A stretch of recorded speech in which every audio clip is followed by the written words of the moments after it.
Hi everybody, it's Glyne here, and it's time for another weekly leadership truth. And this week's leadership truth is authenticity is overrated. Oh no! We're all trying to be our authentic selves. Thank you, Maslow, and your hierarchy of needs. Here we all are striving to be self-actualized, bringing our whole personal selves to work.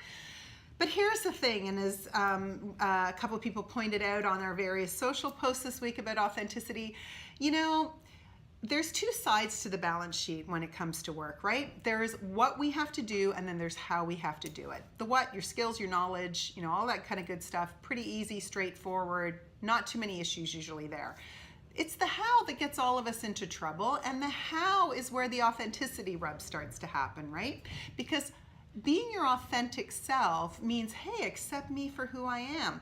Now, what if the way you are, and as I kind of pointed out in my post this week, if what I'm doing behavior-wise doesn't align with the culture of the place that I'm working? Well, guess what? You're not fulfilling your job requirement then, right? When we get a paycheck, we're being paid on both sides of the balance sheet, not just what we do, but also how we do it.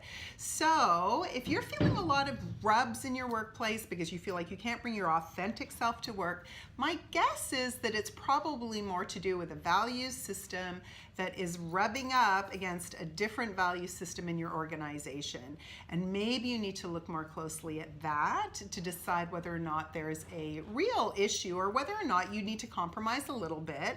And as Seth Godin would say, be a professional, show up as a professional because we are all professionals, and there might be parts of what we have to do for our job and the way we have to show up in our job that, maybe it's not authentic. If you like to drop F-bombs every once in a while, you know what?